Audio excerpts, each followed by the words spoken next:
शिवाय गुरवे नमः।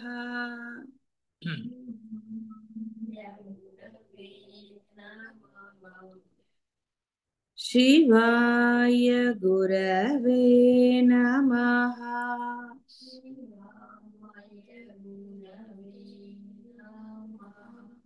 शिवाय गुरवे नमः।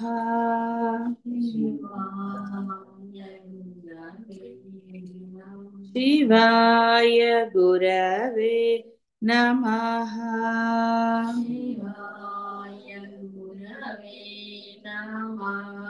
शिवाय गुरवे नमः। అమ్మ సర్వాభరణ భూషిత. అయితే ఏ ఆభరణాలు పెట్టుకుంది ఏమిటి అనే దాని గురించి అంత పెద్ద చర్చ అక్కర్లేదు. ఒక్కొక్క ప్రాంతంలో ఒక్కొక్క ఆచారం ఉంటుంది. అందరివి ఒకే ఆభరణాలు ఉండవు, రకరకాలుగా ఉంటాయి. ప్రాంతాన్ని బట్టి ఆచారాలు వ్యవహారాలు ఎలా మారుతాయో ఆభరణాలు కూడా అలాగే. కాబట్టి ఏ ప్రాంతం వాళ్ళు ఆ ప్రాంతం నగలని భావించుకుంటే దోషం ఏమీ లేదు. కాబట్టి భావన అనేది నీ తృప్తి.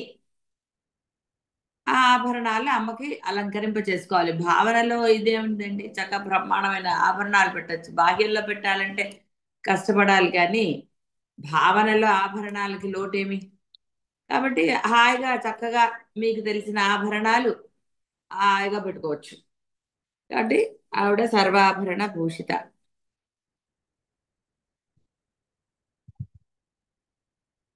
బ్రహ్మాండం నందలి జీవ సమిష్టి రూపమే పరమేశ్వరి. కాబట్టి సర్వము పరమేశ్వరి అలంకరణలే అవుతాయి అలా. అమ్మ, మన అమ్మ రూపాన్ని మీరు అంటే విశ్వరూపంగా సినిమాల్లో చూడలేదు కాబట్టి మన కృష్ణ పరమాత్మ విశ్వరూపాన్ని మీరు సినిమాల్లో చూసే ఉంటారు. అంటే సర్వము ఎలాగా ఆయనలోనే ఉన్నది అని తెలుసుకోండి. అదేవిధంగా ఇప్పుడు మన అమ్మ ఆరాధన చేస్తున్నాం కాబట్టి సర్వము అమ్మే. అవి ఆభరణాలుగా. అంటే మామూలుగా చూడండి, తల్లులు పిల్లల్ని ఎత్తుకున్న వాళ్ళు చేసినా అవే ఇవి అని అంటుంటారు కదా, అదే విధంగా. కాబట్టి అమ్మ ఎప్పుడూ కూడా సర్వ ఆభరణ భూషితురాలై ఉంటుంది. శివ కామేశ్వరాంకస్థ. శివ కామేశ్వరాంకస్థ. కామేశ్వర అంకస్థ. అంకమునందు ఆవిడ స్థిరంగా ఉంటుంది ఎప్పుడు కూడా శివుడిలో. కాబట్టి శివుడు అనగానే మనం భర్త అని అలా తీసుకోకపోయినా శుభం కలిగించాం. ఆ అమ్మ మనకి శుభాన్ని కలిగించడంలో ఎప్పుడు స్థిరంగా ఉంటుంది. నీ ఆరాధనే లేటు. కాబట్టి శివ కామేశ్వర అంకస్థ. వామ అంకాన్ని స్థానముగా ఉంది ఆవిడ. శివ పర్యంక నిలయ, ఇవన్నీ కూడా.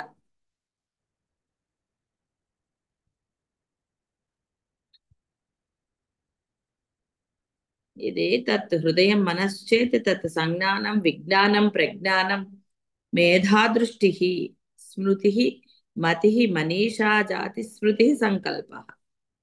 సరే, ప్రజ్ఞ అన్న శబ్దం పరబ్రహ్మం అంటే జ్ఞానానికి సూచన. శుభాన్ని కలగ చేస్తాడని చెప్పుకోలేదండి. శివాయ గురవే నమః అంటే ఇక్కడ శివుణ్ణి ఆరాధిస్తున్నామని తీసుకున్నా నష్టం లేదు,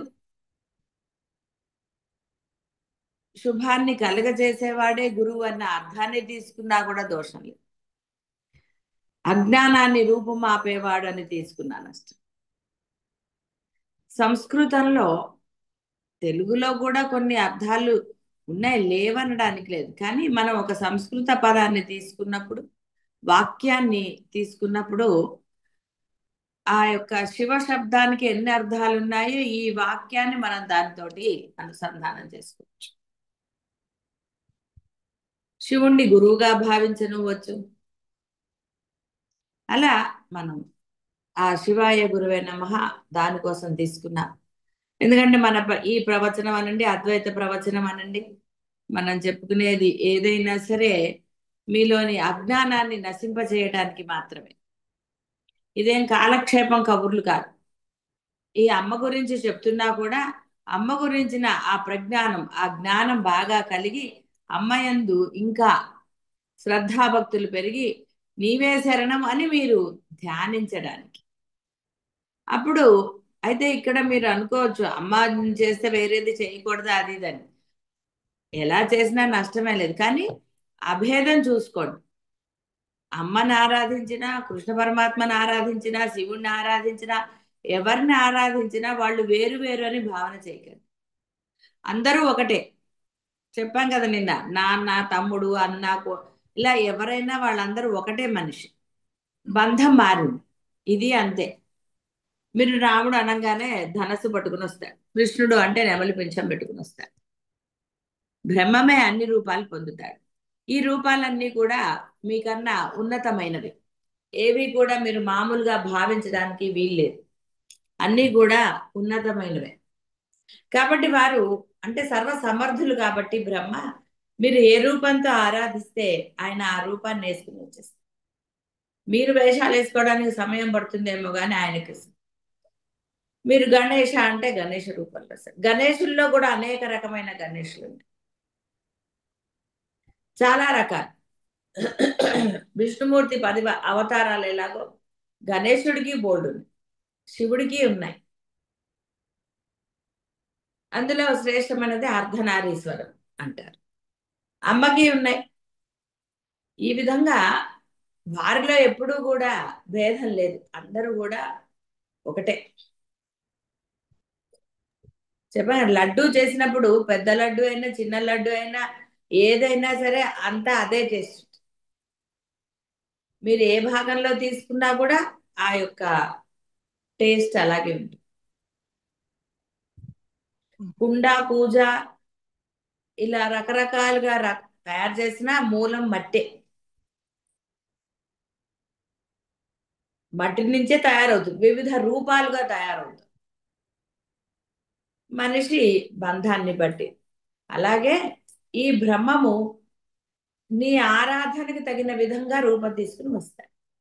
అయితే ఈ కలికాలంలో వాడు అంత తొందరగా నమ్మడు, అంటే ఉన్నతమైన దాన్ని అంత తొందరగా నమ్మడు. అంటే ఈ యొక్క యుగ లక్షణము అని సరిపెట్టుకోరాదు. అందుకే పరమాత్మ తాను ఉన్నానని తెలియచెప్తూనే ఉంటాడు ఏదో ఒక విధంగా. పురాణ కాలక్షేపం అంటూ ఉంటారు కదా. ఇప్పుడు కొంత తగ్గాయి అనుకున్నా ఏమీ తగ్గలేదు, ఉన్నాయి. వెళ్ళే ఇంట్రెస్ట్ ఉండాలంటే పుస్తకాలు బోర్డు దొరుకుతున్నాయి, ఎక్కడికో కూడా వెళ్ళక్కర్లేదు, మీ యొక్క సెల్ ఫోన్లోనే ఎన్నో. అయితే మీరు సెల్ ఫోన్లో ఈ అర్థాలు తీసుకోకండి, పేర్లు పెడతారు భయంకరంగా. గూగుల్ అర్థాలతో ఎప్పుడు పేర్లు పెట్టుకోకండి. ఒక సంస్కృతం తెలిసిన వాళ్ళను, ఒక సంస్కృత డిక్షనరీ కొనుక్కుని అయినా చూడండి తప్ప గూగుల్లో పేర్లు అర్థాలు చూసి పెట్టకండి. సరే, అదొక సబ్జెక్ట్. అలా వారిలో అభేదం. మీరు ఎన్ని రూపాల్లో ధ్యానిస్తే అన్ని రూపాల్లో వెంటనే వాళ్ళు ఉంటారు. ఎవరికి వారు గొప్పవారే అంటే వాళ్ళలో అభేదం అనేదే తీసుకో. మీరు నాన్నగా ఉన్నా మీ శక్తి అదే, అన్నగా ఉన్నా శక్తి అదే, కొడుగ్గా ఉన్నా అంతే, ఏదున్నా మీ శక్తి అదే. ధర్మం ఒకటి, అంటే నాన్నగా ఒక ధర్మం చూపిస్తారు, తమ్ముడుగా ఒక ధర్మం, లేదా అమ్మ, చెల్లి, అక్క ఇలాంటి ధర్మాలు. శక్తి అదే, మీరే, అందులో ఏం సందేహం లేదు. ఇక్కడ అంతే, అమ్మ అన్న, శివుడు అన్న, ఒక విఘ్నేశ్వరుడు అన్న. అయితే మీ దృష్టిలో ఇక్కడ ఒక కుటుంబము, ఒక శరీరము ఇలాంటివన్నీ ఉన్నాయి కాబట్టి వారు అలా ఒక కుటుంబాన్ని ఏర్పరచుకున్నారు. నీ ధైర్యం కోసమే వారు అలా ఒక భార్యాభర్తగా మనం ఆరాధించడానికి, నమ్మకంగా ఆరాధించడానికి వీలుగా వాడు అప్పుడే నమ్ముతాడు. ఈ యొక్క బుద్ధి అదే, దా చెప్పుకున్నాం కదా, అంత తొందరగా ఎవరిని వాడు నమ్మడు. అందువలన కొన్ని పురాణాలు వచ్చాయి మనకి, వేదంలోంచి కొంత గ్రహించారు. ఆ పురాణాలు మళ్ళీ మనకి అంటే శాస్త్రాలు, ఆ పురాణాలు ఇలా వచ్చాయి. వాళ్ళ యొక్క గొప్పతనాన్ని వర్ణించడానికి ఈ పురాణాలు ఏర్పడ్డాయి. శివ పురాణం అంటే శివుడి యొక్క గొప్పతనం, ఆయన లీలలు, ఆయన చేసినవి. అమ్మ పురాణం, దేవి పురాణం ఇలా మనకు వచ్చాయి. ఎందుకు, నీకు ఒక నమ్మకం కలుగజేయడానికి. ఇప్పుడు అందరికీ అవి తెలుసని నేనేం చెప్పటం లేదు. ఈ రోజుల్లో వాళ్ళకి రామాయణమే తెలీదు, చాలా మందికి అసలు ఎవరెవరో తెలియదు. ఎందుకు అంటే ఇంట్లో వాళ్ళు చెప్పారా లేదా ఇదంతా అనవసరమైన సబ్జెక్ట్. చెప్పినా వాళ్ళకి ఇంట్రెస్ట్ లేదండి అని అనవచ్చు. కాబట్టి ఆ జోలికి వెళ్ళటం లేదు. వాళ్ళందరూ అభేదం. ఉన్నది ఒకటే ఆ బ్రహ్మము అంటే ఒక శక్తి. ఈ యొక్క ప్రపంచాన్ని నీలో ఏ శక్తి అయితే ఉన్నదో అంటే నీవు మాట్లాడడానికి చూడటానికి అన్నిటికీ నీలో నువ్వు తిన్న ఏ ఆహారాన్నైనా పచనం చేయడానికి నీ గుండె కొట్టుకోవడానికి అనండి ఏదైనా సరే సర్వానికి మూలం ఒక శక్తి. దాని పేరే బ్రహ్మం అన్న. అదే శక్తి ఈ యొక్క ప్రపంచాన్ని నడిపిస్తుంది. ఆ శక్తి సర్వసమర్థత కలిగినది కాబట్టే నీవు ఏ రూపంలో ఆరాధిస్తే ఆ రూపంలో నీకు లభ్యమవుతుంది. అందుకే నామ రూప రహిత స్థితికి వెళ్ళరా అన్నాడు. పిల్లవాడికి మొదట రూపాలు తెలియదు. వాడు కొంత పలుకులు వచ్చిన తర్వాత నెమ్మదిగా నామం చెప్పిస్తారు. తర్వాత ఎవరే నువ్వు కృష్ణ అంటున్నావు చూసావా, ఇగో ఇది కృష్ణ, ఇగో ఈయన రాముడు, ఈవిడ అమ్మ, అలా అని మనం పరిచయం చేస్తాం. కాబట్టి రూపాలు ఏర్పరచుకుని వాళ్ళు వచ్చారు. ఆవిడ అందుకని ఇక్కడ మీరు ఆ యొక్క మామూలు భావాన్ని తీసుకోకండి. చక్కగా ఉన్నతమైన భావంతో వామాంకంలో ఆవిడ కూర్చుంది స్థిరముగా అంటే ఇక్కడ మనం ఉన్నతమైన భావాన్ని తీసుకోవచ్చు. దాన్ని ఏం విడిగా తీసుకోకర్లేదు. అంటే ఆవిడకి కూర్చోవడానికి అనువైన సింహాసనం ఏమీ లేదు. ఇది ఒక లీల. కొన్ని వ్రతాలు నోములు చేస్తున్నప్పుడు ఆ విధంగా ఆరాధించమని చెప్తారు. అందుకని ఆ అమ్మ శివుడి యొక్క వామ అంకము మీద స్థిరంగా కూర్చునుంది, కదులుతూ అట్లా ఇలా లేదు. ఆవిడ శివ కామేశ్వరాంకస్థ.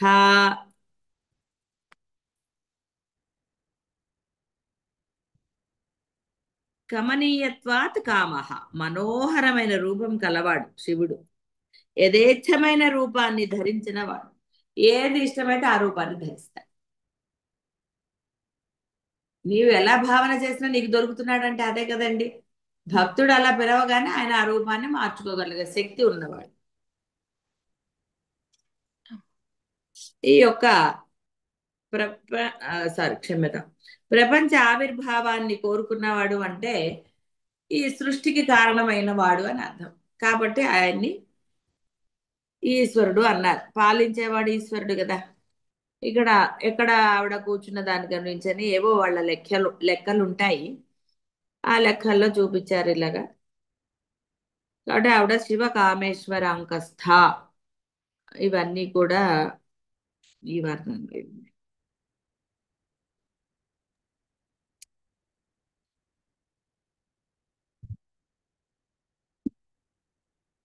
పరతత్వమును మాయ ఆచ్ఛాదించుట అంటే మనకి ఇప్పుడు చూడండి, ఉమ్, ఒక సృష్టి అంటే ఒక జననం జరుగుతున్నప్పుడు మాయను తొలగించుకుని పుడతారంటారు. మాయ కప్పేస్తుంది అని. అలాగే నీలో అజ్ఞానం అనే మాయ ఉంది. అయితే ఇక్కడ దీన్ని మనం తేలిగ్గా తీసుకోవటం అలాని కాదు. తెలిసినప్పుడు దాన్ని వదిలేసుకోవాలి. ఎలా అయితే మబ్బుల్లో ఉన్నప్పుడు సూర్యుడు కనపడడు, అలాని లేడు అనగలరా? అనలే. ఆ మబ్బు తొలగగానే సూర్యుడి యొక్క దివ్య ప్రకాశం ఉంటుంది. అలాగే మీలో ఏదైతే ఈ నేను అనే అజ్ఞానం తొలగిందో ప్రజ్ఞానం బ్రహ్మ అది కనపడుతుంది. అదేవిధంగా ఈ అభేద స్థితి మీలో తొలగినప్పుడు వారిద్దరూ కూడా ఒకటే అన్న భావన స్ఫురణ అయినప్పుడు ఆ యొక్క ఆనందం కలుగుతుంది. అప్పుడు స్థిరముగా ఏది ఉన్నదో అది మీకు తెలుస్తుంది, జ్ఞానం లభిస్తుంది అని అర్థం. మాయతెరను తొలగించుటయే జ్ఞానం. అంటే అమ్మ ఆ మాయను తొలగిస్తుంది, స్థిరముగా తొలగిస్తుంది. అంతే తప్ప ఏదో కొంచెం కొంచెం తొలగించదు. నీవు పట్టుకున్న విధానాన్ని బట్టి ఎప్పుడైనా అంతే కదండి. మీరు ఎంత తింటే అంత ఆకలి తీరు. ఇది అంతే. ఆ అమ్మని గనక ఆరాధించినప్పుడు నీవే శరణు అన్నప్పుడు మొత్తం మాయన ఆవిడ తొలగిస్తుంది. ఎలా తొలగిస్తుంది? నువ్వేం చెయ్యక్కర్లా. నువ్వేమి గ్రంథాలు చదవక్కర్లేదు, ఉపన్యాసాలు వినక్కర్లేదు, ఏదో వేరేది ఏది చేయక్కర్లేదు. అన్య శరణము లేదు అనాలి అంతే. ఏదైనా అంతే. నీవు తప్ప అన్య శరణ లేదమ్మా, నీకోసం చేస్తున్నాను అనండి. మీకోసం అంటూ చేయకండి. మీకోసం అంటూ చేస్తే బాహ్య ప్రపంచంలోవి ఇక పుణ్య పాపాలు అన్ని రెండు రెండు కదండి. సుఖ దుఃఖాలు పుణ్య పాపాలు అన్ని రెండు రెండు, రాగద్వేషాలు అవి కలుగుతూనే ఉంటాయి, ద్వంద్వం. ఎందుకంటే నీ కోసం అన్నావు, నిన్ను వేరుగా భావించావు కాబట్టి ఎప్పుడైతే వేరుద్దో, వేరు వచ్చినప్పుడు చూడండి, వేరు పురుగు పడితే చెట్టు నశిస్తుంది అని ఒట్టిగా అట్లా చెప్పటం అక్కడేమి సామీప్యం లేదు. కాబట్టి ఇక్కడ ఇది అర్థం చేసి, ఎప్పుడైతే మీలో మీరు ఆరాధించే దైవం పట్ల మీకు అన్యభావం లేదో, మీకు ఇష్టము ఆరాధిస్తున్నారు అంతే. మీకన్నా ఉన్నతులు కాబట్టి ఆరాధిస్తున్నారు. ఆరాధనకి పెద్ద కష్టమే లేదు. బాహ్యంలో ఏమో వస్తువులు కావాలని ఇంట్లో వాళ్ళని పీడించడమో ఇది చేయడమో అవన్నీ ఏం అక్కర్లేదండి. అందుకే మనసు పుష్పం సమర్పించమంటారు. మనసుని సమర్పిస్తే చాలు. అందుబాటులో ఉన్నాయి, చెప్పాను కదా, పక్కింట్లో కోయకండి. వాళ్ళు ఏమనకపోయినా మీరు కోయక్కర్లా. మీ ఇంట్లో ఉంటే మీరు కొనుక్కోగలిగితే మీ అందుబాటులో పెట్టండి. అది మీకు మీ మనస్సుని ఇది చెప్పాను కదా, శుభాలను కలుగ చేస్తుంది అంటారు. మనసు ఆనందంగా ఉన్నప్పుడు కదండి మీరు మంచిగా ఉంటారు, మంచి మాటలు మాట్లాడతారు, అన్ని శుభాలే జరుగుతాయి. మనసు బాగాలేనప్పుడు చాలా ఉంటాయి. ఇప్పుడు మీరేదో స్నానాలు చేయకుండా కోస్తారు, మేము పూలు కడుగుతామండి అంటారు. అసలు ఇంకా బాగా మీకు చెప్పాలి అంటే, పడుకున్నారు అంటే మీరు శవంతో సమానం. ఇదేం భయంకరమైనదే కదా, ఉన్న సత్యం ఇదే, శాస్త్రంలో చెప్పబడుతుంది. నీవు లేచిన తర్వాత కేవలం మానసికంగా ఆ స్మరణ చేయాలి తప్ప ఇంకా దేనికి పనికిరాదు. తర్వాత ఆ వస్త్రములు కూడా మరలా నీవు ధరించరా. డెడ్ సెల్స్ అంటారు సైన్స్ ప్రకారం తీసుకుంటే. ఆ డెడ్ సెల్స్ ఆ యొక్క మీరు ధరించిన వస్త్రాలకి మీ శరీరానికి అంటుకుని ఉంటాయి. అలాగే మీరు పడుకున్న ఆ యొక్క ఇది కూడా, అందుకని లేవగానే పక్క దులపాలి. అదే పక్కన అంటే అందుకే రోగాలు వస్తాయి. అలా సైన్స్ ప్రకారం కూడా ఇది నిరూపితమైంది.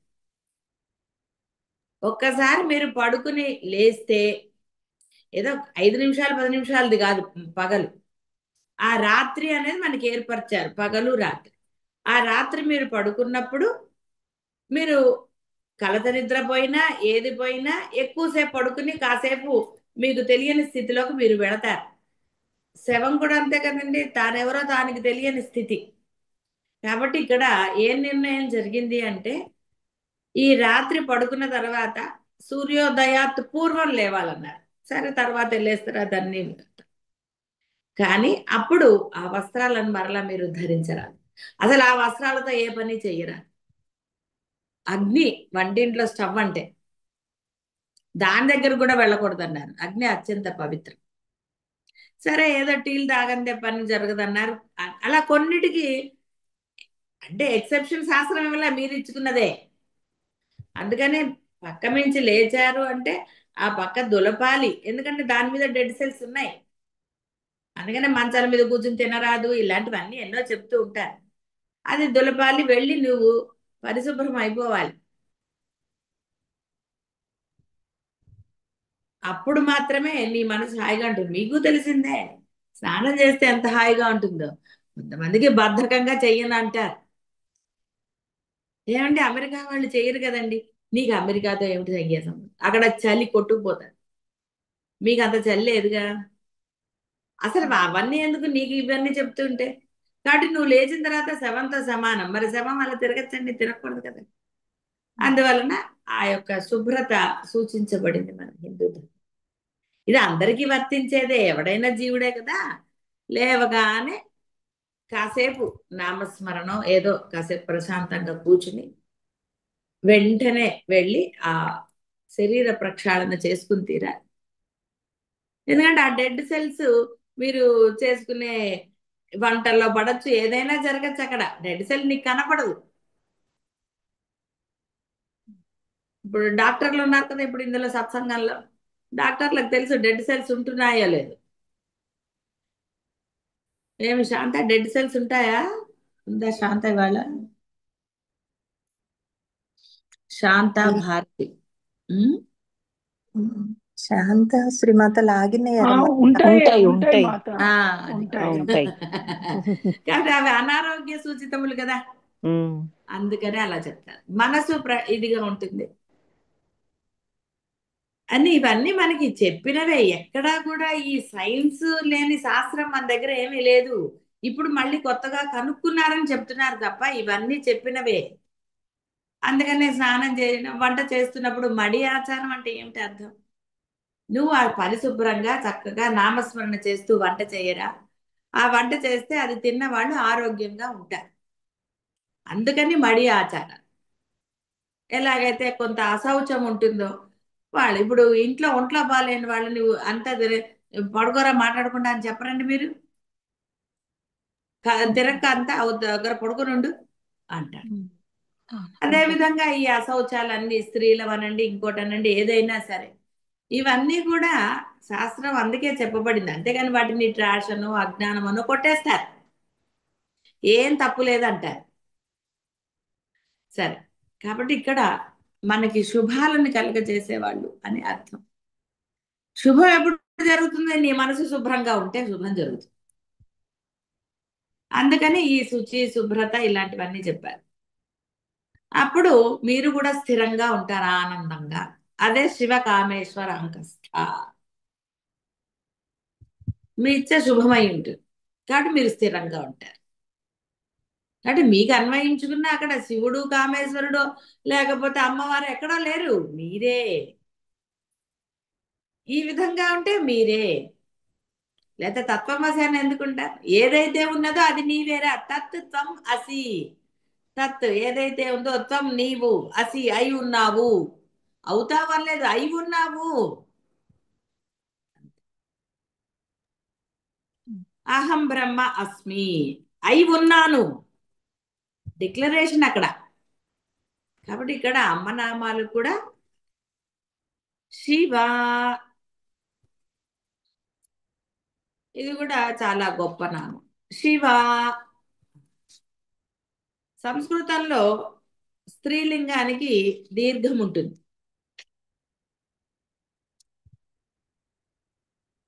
శివ అన్నప్పుడు స్వామి వస్తారు, అందుకని వాళ్ళకి విసర్గ పెడతారు. శివ శక్త్యాయుక్తో, కలిసినప్పుడు శక్తితో. కాబట్టి శివ అంటే అమ్మవారు, శివ అంటే భవానీ, భవుడు, ఇలా సుందరి, సుందరేశ్వరుడు. అంటే వాళ్ళిద్దరిలో అభేద సూచితం అమ్మ ఇదంతా కూడా. కాబట్టి శివ అన్నారు. నువ్వు శివ అన్నా నష్టమే లేదు, ఇద్దరికి అభేదం కాబట్టి. అయితే ఇక్కడ మనకి వేరే మన రాముల వారి కనండి, పోనీ విష్ణుమూర్తి కనండి, వాళ్ళకి ఈ సౌలభ్యం లేదు అంటే వాళ్ళు ఏదో తక్కువ అని కాదు అర్థం. తల్లిదండ్రులు ఒకళ్ళే ఉంటారు కదండి ఎప్పుడైనా సరే. అందువల్ల సనాతనులని వీళ్ళని తల్లిదండ్రులు అన్నారు. వాళ్ళు తల్లిదండ్రులే వాళ్ళ పురాణాలు తీసుకున్నప్పుడు, కాదంటాను కాదు. కానీ పురాణాల్లో కూడా ఒకటి చెప్పినప్పుడు కుటుంబం ఎక్కడుందండి? శివ, పార్వతి, ఆయన ఒక గణేశ్వరుడు, మన కుమారస్వామి. ఎందుకంటే కన్ఫ్యూజన్ అవ్వకూడదు కదా. మళ్ళీ అయ్యో ఏమండి గణేశుడికి ఏమో ఇది ఇచ్చారు, కుమారస్వామికి ఇచ్చారు, మరి విష్ణుమూర్తి కొడుకు ఏమి ఇవ్వలేదండి అంటాడండి. ఎన్నున్నాయండి? వాళ్ళకి లేని అభేదాలు వీడు సృష్టిస్తారు. ఆ మధ్య అంతా, ఇప్పుడు కాదండి చాలా రోజులైంది, సౌందర్యలహరి చెప్తే కొంతమంది అంటే నా దగ్గర చెప్పించుకున్న వాళ్ళని అడిగారట, ఏమండి ఒట్టి సౌందర్యలహరి నేర్చుకోకూడదు, శివానంద లహరి నేర్చుకుంటేనే దాని ఫలితం అన్నారు.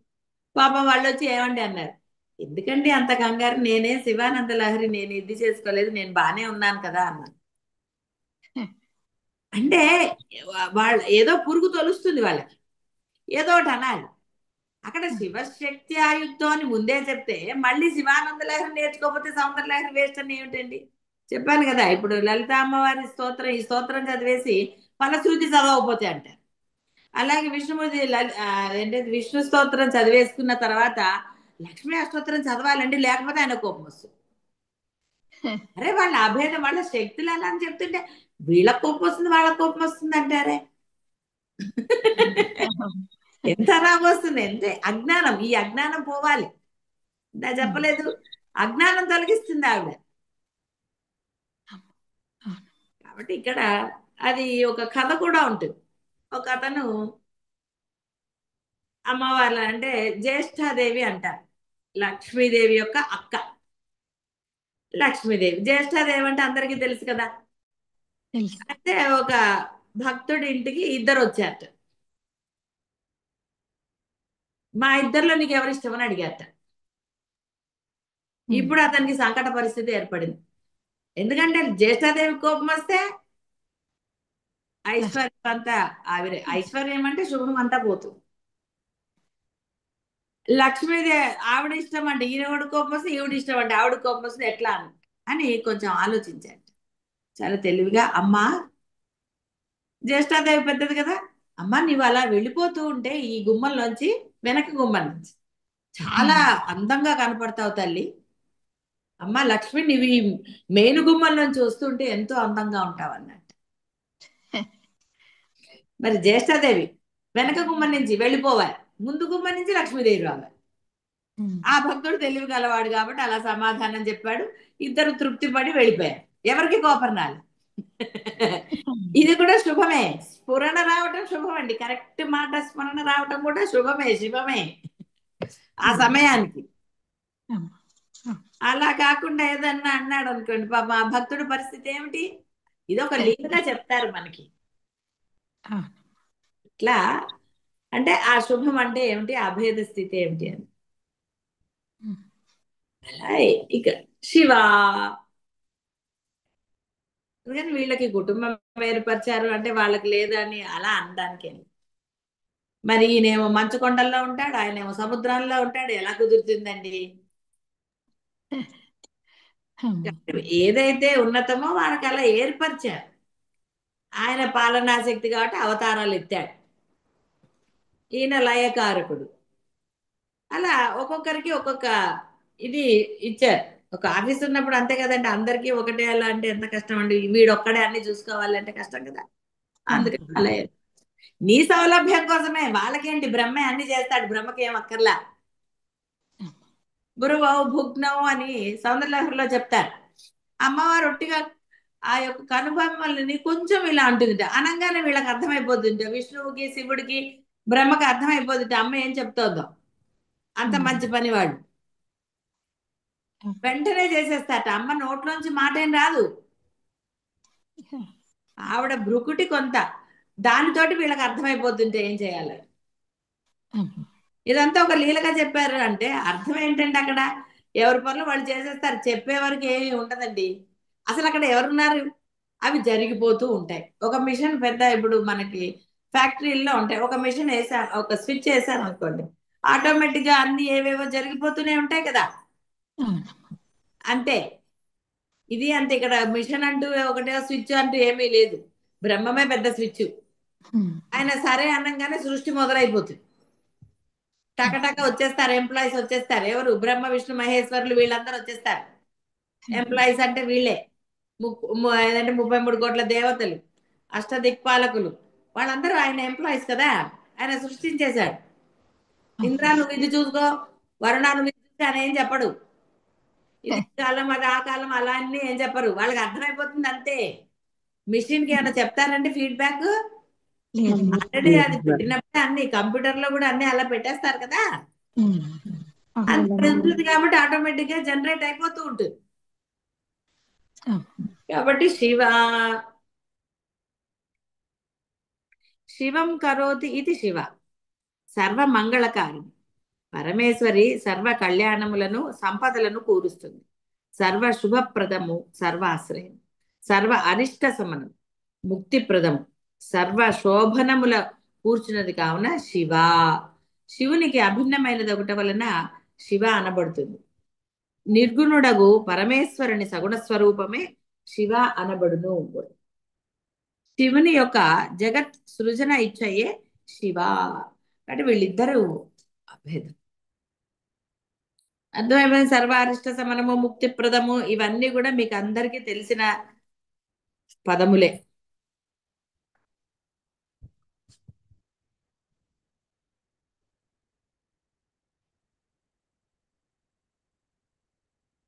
గొళ్ళని తీసేయండి.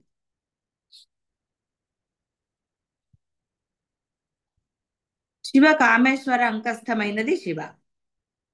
ఆధార ఆధేయములు రెండును ఒకటి. ఈ సగుణ ఉపాసన పరిణిత దశలో నిర్గుణ బ్రహ్మజ్ఞేయం అవుతుంది. అంటే చెప్పాం కదా, నామరూపరహిత స్థితి, అదే నిర్గుణం. ఇలా ఆరాధిస్తూ ఉంటే మనకి అంటే నీవు తప్ప అన్య శరణము లేదని వారే అంటారు.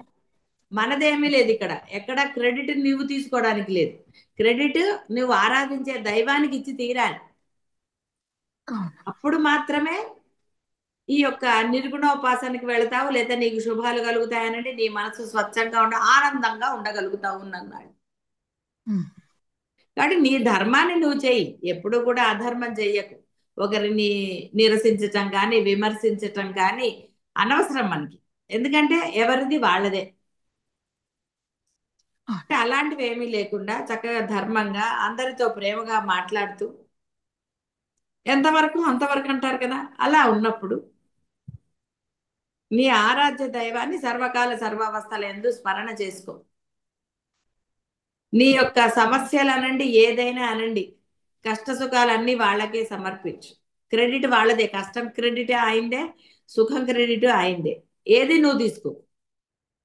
అప్పుడు వహామి అహం అన్నాడు కదా కృష్ణ పరమాత్మ, ఆ వహామి తత్వంతో ఉంటాడు. కాబట్టి శివ అంటే అమ్మ, దానికే శివశక్త్యాయుక్తో అన్నారు. అందుకని ఇలాంటివి అనవసరంగా ఈ దేవుణ్ణి ఆరాధించిన తర్వాత ఈ దేవుణ్ణి ఆరాధించకపోతే కోపం, అలాంటివన్నీ పెట్టుకోకండి. అయితే ఒక పూజా విధానంలో ఎందుకు విఘ్నం కలగకుండా ఉండడానికి అని చెప్పి ఒక పద్ధతి ఏర్పరిచారు. లేకపోతే వీడు పద్ధతిని పాటించాడు. ఇప్పుడు రకరకాల వ్రతాలు వచ్చేసాయి. ఇప్పుడు ఇక్కడ మొన్న చిద్రూపి పరదేవత భగవతి శ్రీ రాజరాజేశ్వరికి వారు ఇదంతా ఉంచుకుని ఆ భగవతి రాజరాజేశ్వరి పదం మార్చేశారు. అంటే ఎవరికి అనుగుణంగా వాడు మార్చుకుంటున్నారు. వాడు సొంతంగా రాయలేడు. ఇది చాలా శ్రేష్టమైన స్తోత్రము, అందరికీ తెలిసింది కదా అని అది పెట్టేసి చివర ఇది వారికి ఇష్టమైనది పెట్టు. అయితే ఇది తప్ప ఒప్ప మనకు అనవసరం, నువ్వు చెయ్యకంతే. నీవు శాస్త్రంలో ఏది చెప్పారో దాన్ని ఆరాధించి అదే చేసి. శంకరులు చాలా క్లియర్గా చెప్పారు, ఈ కలికాలంలో చాలా భయంకరమైన పరిస్థితులు ఉంటాయి కాబట్టి ఆయన చాలా స్పష్టంగా వేదములో సూచించబడ్డ దైవాలనే నువ్వు ఆరాధించు. గురువు అంటే ఎవరో కూడా చెప్పారు. అంటే ఆయన నిర్దేశించి చెప్పేశారు, వీడికి అర్థం కాదు అని చెప్పి ఆయన అన్ని క్లియర్గా చెప్పేసి కొన్ని స్తోత్రాలు ఆయన ఇచ్చేసి వెళ్ళిపోయారు. ఇక్కడ మనము ఎవరెవరినో ఆరాధించటం, రకరకాల ఆరాధనలు చెప్పుకున్నాం కదా, అదేంటది మణిద్వీప వర్ణన. అలా మన ఇష్టమైనట్టు చేస్తే అది ఫలితం ఎలా వస్తుందండి? అది ఇక్కడ వాటన్నిటి చర్చ కాదు చేసేది, తెలియ చెప్పడం వరకే. తర్వాత మీ ఇష్టం, మీరు ఎలా ఆరాధిస్తే అలా. తెలుసుకుని ఆరాధిస్తారా లేదా మాకు తెలిసిందే చేసుకుంటా, అది ఎవరి అభిప్రాయాలు వాళ్ళు. చెప్పాం కదా, పురేకో బుద్ధి జీవకో రుచి. ఇప్పుడు ఒక వంటకం ఉందనుకోండి, తెలుసుకుని లేదా ఎక్స్పెరిమెంట్లు చేసో ఏదో చేసి చక్కగా వచ్చే వరకు అలా చేసుకుంటే తిన్న తృప్తి, అంటే బాగుంది, బానే ఉందండికి బాగుందికి తేడా లేదు, ఇది అంతే. బాగున్నాను అంటే ఆరాధన. అది ఇక్కడ రకరకాల అభిప్రాయాలు ఉంటాయి, ఎవరిని విమర్శించటం కాదు, ఏమిటి అంటే తెలుసుకుని చేస్తే దాని యొక్క అసలైన ఫలితం మీకు లభిస్తుంది. అభేదం అని తెలుసుకోండి. ఎవ్వరికీ భేదాలు లేవు. అందరూ వాళ్ళు ఉన్నతులే. అందుకే వాళ్ళకి ఆలయాలనండి ఇంకోటి కానీ పురాణాల్లో వాళ్ళ స్థానం అనండి. అలాని వాళ్ళు బ్రహ్మంకి అన్యులు కాదు. అదే లేదా అద్వైతం అంటే ఉపాసనా మార్గం చెప్పిన శంకరులు అద్వైతం ఎందుకు బోధిస్తారండి? నామరూపరహిత స్థితే అద్వైతం. ప్రజ్ఞానం బ్రహ్మ ఇవన్నీ కూడా వేదం నుంచి వచ్చినవే. కృష్ణుడు కూడా నేను పరమాత్మననే చెప్పాడు. జగద్గురువు అయ్యాడు ఆయన. జగద్గురువు అయ్యారు అంటే జగద్గురువునే అనుకున్నారు. ఎందుకంటే ఆయన బ్రహ్మే సాక్షాత్తు. నేను పరమాత్మని పరమాత్మగానే వస్తున్నాను అన్నాడు కాబట్టి ఆయన ఆ అంత చిన్న పిల్లవాడు రాక్షసులు చెప్పడం అంటే ఏ సినిమాటిక్ అండి ఇది? కాదు కదా. శక్తి ఎలా వచ్చిందండి? వాడికి ఎలా తెలిసింది? కృష్ణ పరమాత్మకి పూతన వచ్చిందని తెలుసా? ఎలా తెలుస్తుందండి? తెలీదు. చెప్పాడు ఆయన నేను పరమాత్మని. పుడుతూనే చూపించాడు ఆయన. చూసారు కదండి. కృష్ణ చరణ చూడకపోతే ఒకసారి చూడండి. ఎలా తాళాలన్నీ పగిలిపోతే అందరు నిద్రలో పోతారు, ఏమన్నా దారిస్తుంది, ఇవన్నీ ఉన్నాయి కదా. పరమాత్మ కాబట్టి అవన్నీ జరిగాయండి. ఈ రోజుల్లో కూడా పరమాత్మ నమ్మిన వాళ్ళకి ఎన్నో అద్భుతాలు జరుగుతూనే ఉంటాయి. ఇక్కడ అర్థం ఏమిటి అంటే ఉన్నది ఒకటే శక్తి. నువ్వు దాన్ని శివుడు అనొచ్చు, అమ్మ అనొచ్చు, ఇంకోటి అనొచ్చు. ఏదన్నా కూడా నీ బుద్ధిలో వీడు ఎక్కువ వాళ్ళు తక్కువ అని ఉండరాదు. నీ ఆరాధించే దైవమే గొప్పది అనుకోవటంలో దోషం లేదు, కానీ వేరే వాడిని కించపరచడు. నేను గొప్పవాడిని అవతల వాడిని అంటే ఎలాగండి? బాగుండదు కదా. అంటే పాపం వాళ్ళు బాధపడతారు, లేదా అవసరం వచ్చినట్టు నిన్ను అంటారు. ఎందుకు చెప్పండి? వాళ్ళు అందరూ ఉన్నతులే, అందరూ గొప్పవాళ్లే. నీవు ఒకరిని బాధించకు, ఒకరిని నిరసించకు. ఒకరిని హేళన చేసే అధికారం నీకు లేదు. నువ్వు హేళన చేసావంటే ఆ పాపం నీకు మళ్ళీ ఎప్పుడు ఉండదు. పాపమే కదండి ఒకరిని బాధ పెట్టడం, విమర్శించటం. కాబట్టి ఇవన్నీ తెలుసుకోండి. శుభం భూయాత్.